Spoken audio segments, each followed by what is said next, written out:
Hanno salutato il 2016 incanalando una serie di vittorie impressionante che ha permesso ai padroni di casa di portarsi a ridosso della zona playoff e agli ospiti di tenere sempre più viva la lotta per il primo posto.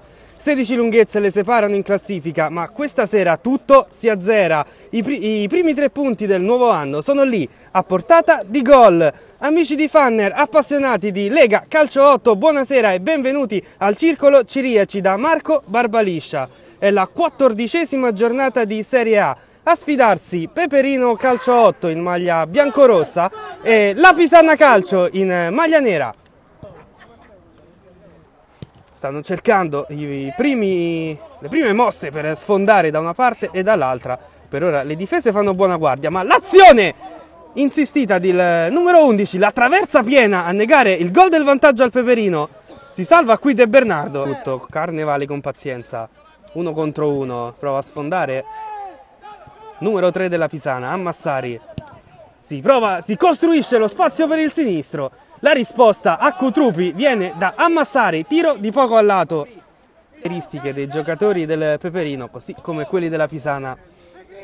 Squadra di casa che ora prova ad attaccare sulla destra. La scucchiaiata in mezzo, il tocco al volo. Non riesce però ad inquadrare la porta. Bella la giocata tutta in verticale del Peperino. Ha risposto presente al tiro di Giandonato. E primo calcio d'angolo per il Peperino. Salite le torri da dietro, la palla è sul secondo palo, il colpo di testa. Lasciato solo l'attaccante del Peperino. Pallone di poco a lato. Portiere del Peperino. Occasione che sfuma per la Pisana, era una buona occasione quella capitata al capitano. Ora però la conclusione e il gol di Cesaro, la gran botta del numero 7 a sbloccare la partita. Peperino 0, Pisana 1, ha segnato Cesaro. Ancora Cesaro galvanizzato dal gol da poco realizzato in pressing a tutto campo.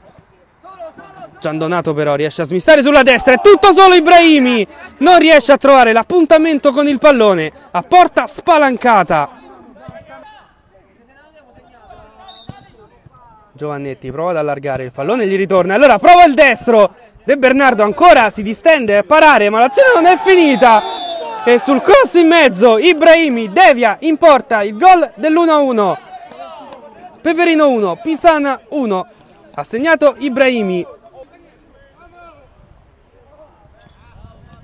Limite dell'area di rigore per Ammassari, vertice dell'area di rigore, la palla in mezzo per Laurati. De Eugenio la prende, non si sa come. Grande intervento del portiere del Peperino. Che arriva adesso, lunga rincorsa di Cesaro che va in porta. Poi Carnevali ancora. De Eugenio si distende, con un miracolo manda la palla in calcio d'angolo. Pallone non passa, possibilità di contropiede per il Peperino. Sale come una furia sulla destra il numero 8. Cutrupi va da solo, con i piedi, De Bernardo gli dice di no.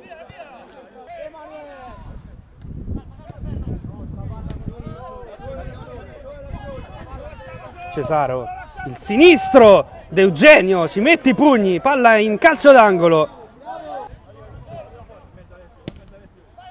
Sinistro smorzato diventa buono per Cesaro, limite dell'area di rigore, si porta la palla sul sinistro. La palla non è entrata dall'illusione del gol, ma ancora Lalli. Ferretti alza la testa, prova la conclusione. La traiettoria velenosissima, gira tantissimo il pallone calciato da Ferretti, lo leva dall'incrocio dei pali di Eugenio.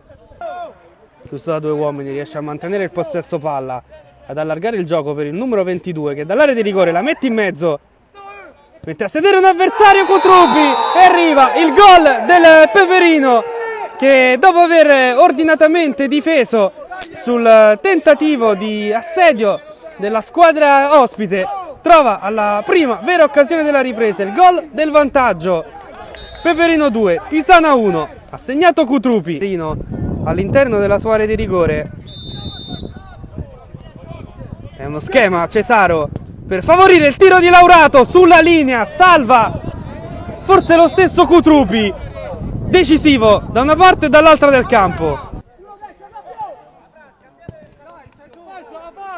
Piras, Frige, Prova la conclusione ed è un gran gol, quello del numero 9 del Peperino. Rientrato in campo, trafigge De Bernardo e regala forse i 3 punti alla sua squadra. Peperino 3, la Pisana 1, ha segnato Afrige. Finisce la partita, il Peperino batte la Pisana per 3-1, trova la sua 6ª vittoria consecutiva e frena la rincorsa della Pisana, che perde la vetta a vantaggio della Golbet.